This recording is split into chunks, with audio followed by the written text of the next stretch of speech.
up, y'all? It's your girl, Avia Nazarin, and today I'm doing a video of this FodSports M1S Pro Intercom headset. And I'm going to be installing it on some ear protection. And what inspired me to do this was the Florida Crazy Adventures guys. And y'all know I love going on some long adventures also. So I wanted to be able to talk to some of my friends while we're riding and see if we can capture some of our conversations of how crazy it gets while we're on the water. Having these headsets helps out a lot when we're going through some sketchy areas so that we're able to signal each other and give each other information about the conditions or the water or any type of tree stumps or just anything ahead of us.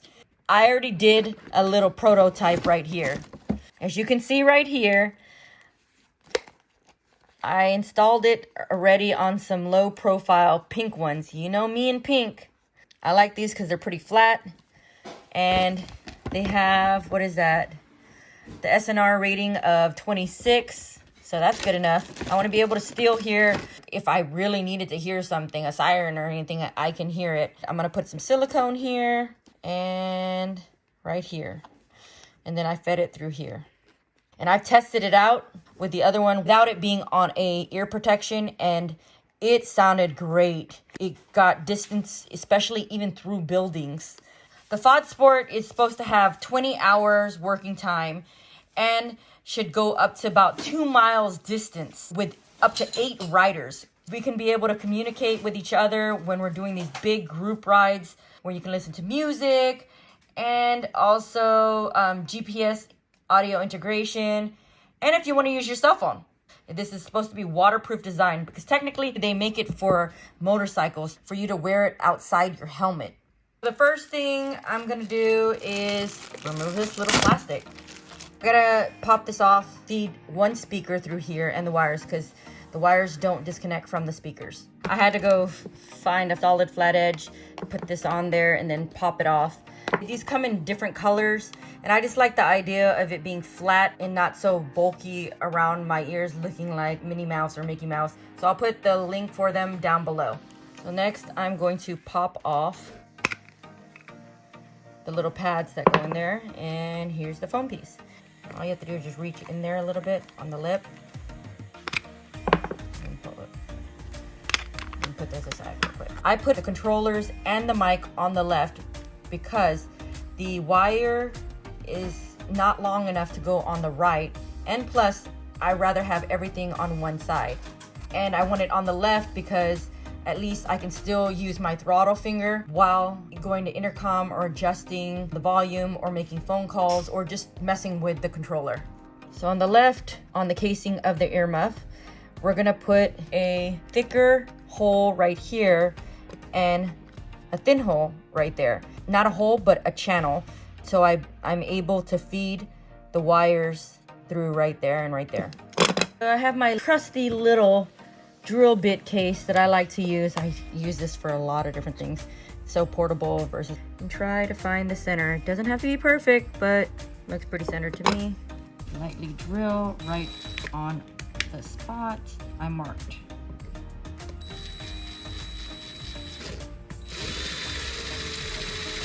Then I'm gonna push outward to try to make a channel. You just want to create an opening, you see it, for the wire to fit through. And I need to make it just a little bit bigger. Now let's do the other side. This one is gonna be slightly bigger than the other one because I need to be able to fit 2 wires through here.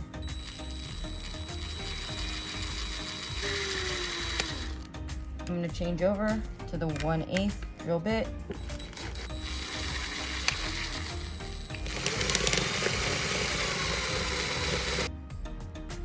Give access for the cord that plugs into the control.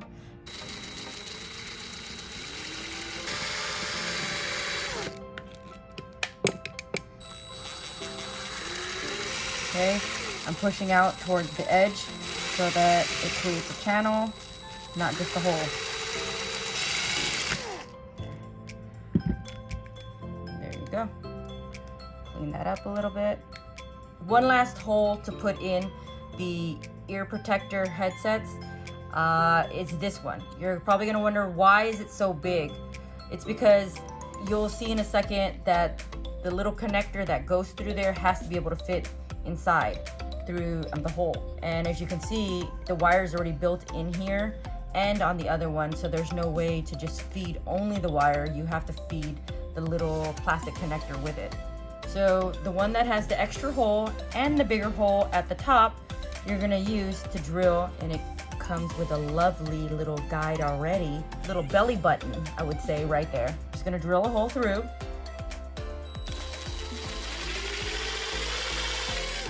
Okay, got that one in. Now we have to go bigger. And then I have to go even bigger. Okay, now that we've already prepped the little plastic parts that go on the outside of the ear protectors, you just need to grab one of these. We're only gonna be putting a hole at the top. So we're gonna put a hole right here. I marked the area where I will be drilling, and I need to drill all the way through and make this flat opening also right here on the lip of the ear protection cushions.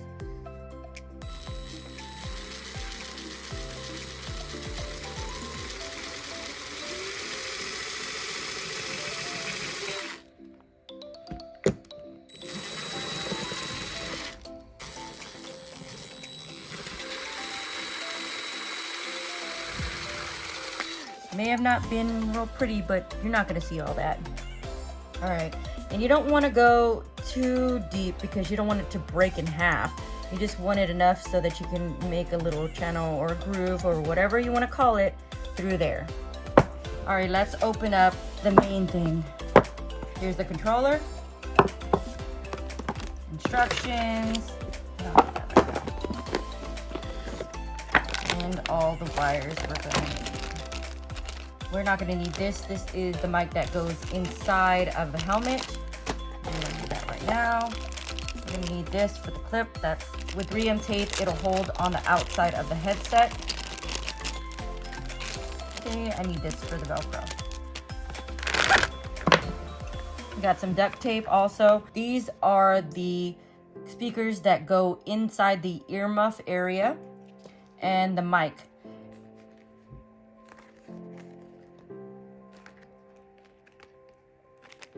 Push right there, so I'm not pushing on the wire or anything.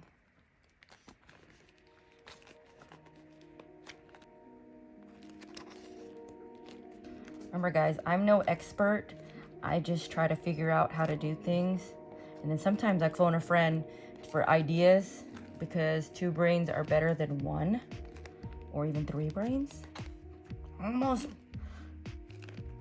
Oh, made it through. All right, now I'm gonna put the plastic headband back inside and keep the wire on the bottom so that it's inside. Okay, so I fed it through. You're gonna use your little felt Velcro. Make sure you clean the area with alcohol first and then apply it. What I did, because I needed a flat surface, you see how it's flat right there, and I wanted a flat surface, I put it at the lower part of the earmuffs. Now, if you have any earmuffs that are flat, completely flat, you can put it anywhere there. And put it directly in the middle, right there. Press down on it. Get the other one, put it there. And you see it has Velcro backing already on there. I'm gonna face the wire upward and just attach this. And that's why you had to create that little channel or groove right there. And you see how it fits perfectly on there? You see? I'm gonna tape this side down. I didn't wanna do anything more permanent at the time. For right now, just so I can test this out while on the water.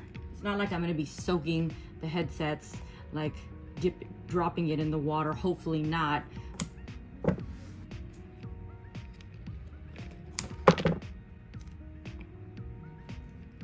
I'm probably gonna just use a little excess tape, but it's fine. There's no harm in it. Let's get the other one and attach it facing upward and just press down on the speaker. Don't press directly in the middle, but there. And then come up to the side. I'm using electrical tape for right now. You can use whatever you like, because honestly that was all I had in the truck while I was assembling it, and I wasn't at home when I did the first prototype. Here's the back of the Velcro, the soft part of the Velcro. I'm going to draw a circle that fits perfectly for it. Just do a little outline on it. Make it just a little bit bigger. But I think I'm gonna end up getting some better Velcro or using 3M to hold the mic. I don't think I'm gonna be ever taking the mic off and on. I'm gonna clean the surface area over here where I'm gonna be putting the mic.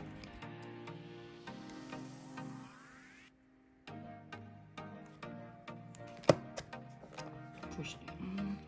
So here's the male part of the connector for the mic. It needs to be able to fit through here. My plan is to silicone that area so that no air can get through and reduce noise. You just feed it through, and this is how the mic is gonna sit right there. And so I have it nicely taped down. And where the wires go. Now I'm going to put the controller wire, and it only needs to stick out just a little bit where it's not pulling on it, but enough to reach the controller. So I'll tape it down over there also. I'm gonna look for the ear cushion that I drilled a hole. I'm gonna mark it on the outside for right now. I'm gonna drill out a little channel or groove on the inside.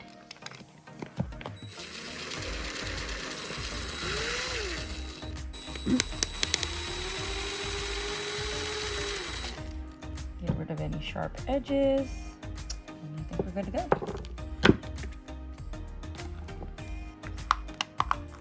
And they should just snap into place.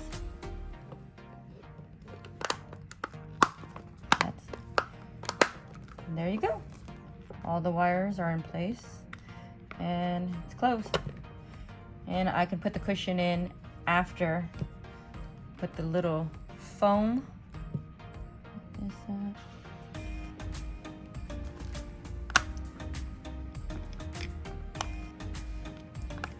top is there.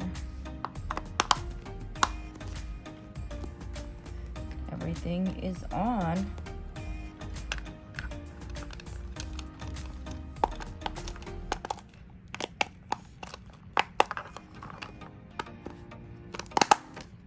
We got to attach everything back so I can measure out. So let me attach these back on. So it's on. Now I just have to get these wires all pretty. You don't need to see all that part. So I'll jump to the video once I have it all together. All right, guys, I have it all taped down. Okay, if I figure out a way to make it even prettier, I'm sure I will. Now I'm going to add the plastic mount with 3M to allow the controller to clip on to the headset. I just marked it here because that's the only area that's going to be contacting outer part of the headset. And you want to pick the flattest area because, especially with like GoPros and all that, and as you see, there's not really any curvature to this except for at the bottom. So more than half will be contacted onto the plastic. So it feels secure on the other one, but time will tell. I left the backing for the 3M on there because it's not going to be connected to anything. It's just going to be exposed. And then center it up as much as you can. Put it right there. That's good to me. And then press. Press hard to make sure. Basically get all the 3M contacting to all the plastic. And ta-da! So I installed it, the controller on there. All you have to do is push that release clip thing there and just put there. As you can see, there's a little ledge or little groove you put right there. And then you just snap it in. and you'll hear it click. And that's it. I'm not gonna go into full detail of how these work. All you do is just, you push this button to connect to other riders, and you can just talk as an intercom. It's not like a walkie-talkie. You don't have to push a button every time you want to talk. You can hear everybody. You can hear a conversation just like you would be on the phone, but hands-free, and up to 8 people on the intercom system. And of course the volume controls and everything else. Now let's cut to us using it on the water. All right guys, so we're on the water right now. We're at St. Andrews area, and as you can see, I have my headset on. We're gonna be testing it. I got Kevin over there. He's got the FodSports headset intercom also on. So let's see how it sounds and if we're gonna be able to hear each other. On my Florida trip, I was able to test out the headsets 4 different times. And this was the first time that we were testing it out when we were riding from PCB to Carabel. I was pretty impressed with how crystal clear while we're riding about 50 miles per hour, and there was no interference or anything. And we were able to communicate with each other well and let each other know about the paths or any type of debris ahead of us. Now, the second time we were in the ocean crossing from Miami to Bimini, and during the crossing I felt like this was the best time to use intercom headsets, where you're able to talk to each other even when you're at greater distances. We were about maybe 500 meters away from each other, and he could even hear the music in the video. As you can see, he was singing along with me through there, but there was no wind that he can hear.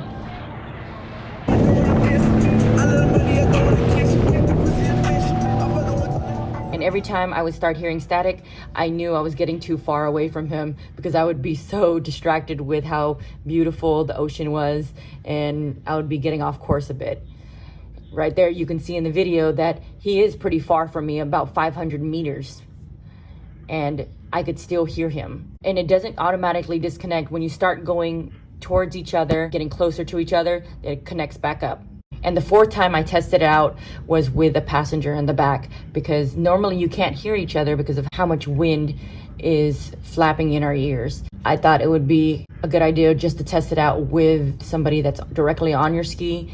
And there was some interference, some echoing, which I didn't like, so we didn't use it as much when we were on there. But hey, it also acted as ear wind protectors.